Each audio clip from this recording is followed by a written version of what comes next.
ആദ്യമായിട്ടാണ് ഞങ്ങൾ ദൽഹരി ചാമ്പ കാണുന്നതും കഴിക്കുന്നതും. നല്ല ടേസ്റ്റും നല്ല വലുപ്പമുള്ള ചാമ്പയാണ്. അപ്പോൾ മെഹറിൻ ജെറി പിക്കിലേക്ക് എല്ലാവർക്കും സ്വാഗതം. ഞങ്ങളുടെ വീട്ടുമുന്നിൽ 2 ചാമ്പമരമുണ്ട്. ഈ കാണുന്ന ചെറിയ തൈ ഉമർചാമ്പയാണ് എന്ന് പറഞ്ഞു വെച്ചതാണ്. എന്നാൽ ഇത് ഉമർചാമ്പയല്ല, ഏതോ ഒരു തായ്ലാൻഡ് ചാമ്പയാണ്. മധുരവുമില്ല, ഫ്ലേവറുമില്ല. പിന്നെയുള്ളത് ഈ കാണുന്ന ദൽഹരി ചാമ്പയാണ്. ഇത് 2 വർഷമായി നട്ടിട്ട് ഇപ്പോഴാണ് ചാമ്പയുണ്ടാവുന്നത്. ഒന്നും കൂടി പഴുക്കട്ടെ എന്ന് വിചാരിച്ചിട്ട് നെറ്റിട്ട് മൂടിയിരിക്കുകയാണ്. നല്ലവണ്ണം പഴുത്തിട്ടേ ഇത് പൊട്ടിക്കാൻ പാടുള്ളൂ എന്ന് ഉപ്പച്ചി പറഞ്ഞത്. എനിക്ക് പൊട്ടിക്കാൻ കൊതിയായിട്ട് വയ്യ. പാകമായോ എന്ന് നോക്കുമ്പോഴേക്കും നെറ്റിൽ നിന്ന് ചാമ്പ വീണു. ഉപ്പാൻ്റെ അടുത്തൊന്ന് ചീത്ത കാണാവോ? എന്തായാലും വീണതല്ലേ, ഇനി മുറിച്ചെടുത്ത് കാണിക്കാം. നല്ല വലുപ്പവും നല്ല കളറുമുള്ള ചാമ്പയാണ്. കാണാൻ ആപ്പിൾ പോലെ ഉണ്ട്. ഒരുപാട് മുട്ടിട്ട് വരുന്നുണ്ട്. മഴക്കാലത്താവും ഇതൊക്കെ കായ്ച്ച് കിട്ടുക.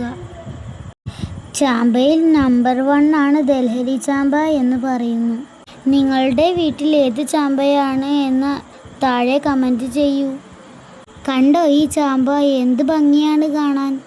എൻ്റെ കയ്യിൽ വെച്ചപ്പോൾ ഏകദേശം ഫുള്ളായി. ആദ്യമായിട്ടാണ് ഞാൻ ഇങ്ങനെ ഒരു ചാമ്പ കയ്യിൽ പിടിക്കുന്നത്. ഞാൻ നല്ല എക്സൈറ്റഡ് ആയിരുന്നു. കാണുന്നത് പോലെ നല്ല ടേസ്റ്റ് ഉണ്ടായി മതിയിരുന്നു. ദൽഹരി ചാമ്പ കഴിച്ചവരൊക്കെ താഴെ കമൻറ്റ് ചെയ്യണേ. ഞങ്ങളൊന്ന് കഴിച്ചു നോക്കട്ടെ, ഉള്ളത് ഞങ്ങൾ പറയും. അപ്പോൾ ഞങ്ങൾ മുറിക്കാണ് കേട്ടോ. ഈ ചാമ്പക്ക് കുരുവില്ലട്ടോ. കണ്ടോ, നല്ല രസമുണ്ട് ഈ ഉള്ളു കാണാൻ. ആപ്പിൾ കട്ട് ചെയ്യുന്നത് പോലെ ഉണ്ട്. അപ്പോൾ ഒന്ന് കഴിച്ചു നോക്കട്ടെട്ടാ. എൻ്റെ അനിയന്മാരൊക്കെ തിരക്ക് കൂട്ടുന്നുണ്ട് ഇതൊക്കെ കഴിക്കാൻ. ആദ്യം ഞാനൊന്ന് കഴിച്ചു നോക്കട്ടെ. നല്ല രസമുണ്ട്. ആപ്പിൾ കഴിക്കുന്നത് പോലെ തന്നെ നല്ല ക്രിസ്പി ആയിരുന്നു. ഒന്നും കൂടി പഴുക്കാനുണ്ട് എന്നാണ് ഉപ്പ പറഞ്ഞത്. നല്ലോണം പഴുത്താൽ കരിമ്പിൻ്റെ മധുരമാണ് എന്നാണ് എല്ലാവരും പറഞ്ഞത്. ഈ പുറമേ കാണുന്ന റെഡ് കളറ് ഉള്ളിലേക്ക് വന്നാലാണ് നല്ല മധുരം ഉണ്ടാവുക.